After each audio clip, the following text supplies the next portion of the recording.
There are doctors, and we've heard all the stories, who just tell their patients that they may lose their benefits if they talk about this because it's breaking federal law to use cannabis. Medical marijuana is legal in more than half of U.S. states, but current cannabis laws have left veterans in limbo. Some former service members have found marijuana to be an effective way to treat PTSD and an alternative to opioids for chronic pain.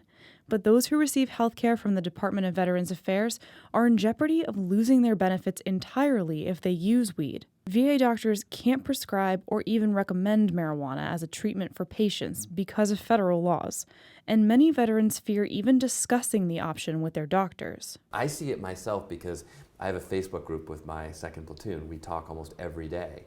And a lot of the Marines go to each other for advice on where to get cannabis, on how to use it, what varieties are best. Those are discussions that you should be able to have with a healthcare professional. And a lot of veterans feel uncomfortable having those discussions right now because this is ambiguous policy at the VA. Now Moulton, a 2020 Democratic presidential candidate, is teaming up with GOP Congressman Matt Gaetz to sponsor 3 bills that aim to clear up the confusion. They direct the VA to train doctors on the use of medical marijuana and to conduct a study on how veterans use cannabis. It would also codify protections to keep former service members who do use cannabis legally from losing VA healthcare benefits. I think that this is an important step in the right direction for cannabis, not just for veterans, but for the whole country. I mean, if the VA can figure this out and we can do what's right by veterans, then hopefully we can use that model to expand to the rest of the country. Federal law hasn't stopped some from using marijuana.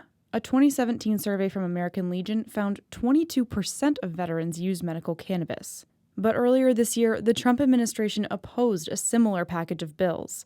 At an April House Veteran Affairs Committee hearing on the legislation, VA officials said that as long as marijuana is still federally illegal, they could not support any legislation that promotes its role at the VA. Congress has multiple bills to remove cannabis from the list of federally controlled illegal substances, including 2 companion bills introduced in the House by Congressman Hakeem Jeffries and the Senate by Senator Chuck Schumer. 4 2020 Democratic candidates are already co-sponsoring the bills, and Moulton told Newsy he plans to sign on as the 5th. But marijuana isn't the only treatment option some veterans are considering. Last month, voters in Denver opted to essentially decriminalize psilocybin, or magic mushrooms, which some studies have shown can be used to treat PTSD. Now, other states like California and Oregon are weighing similar ballot measures for 2020. When it comes to federal legalization, Moulton says there needs to be more research, but it's not off the table. I'm absolutely open to exploring it, but I honestly haven't, so I just don't know. And this is part of our job in Congress, is rather than being black and white about these issues when we don't even understand the facts, this is a good example of something where I just need to learn the facts and understand more about it.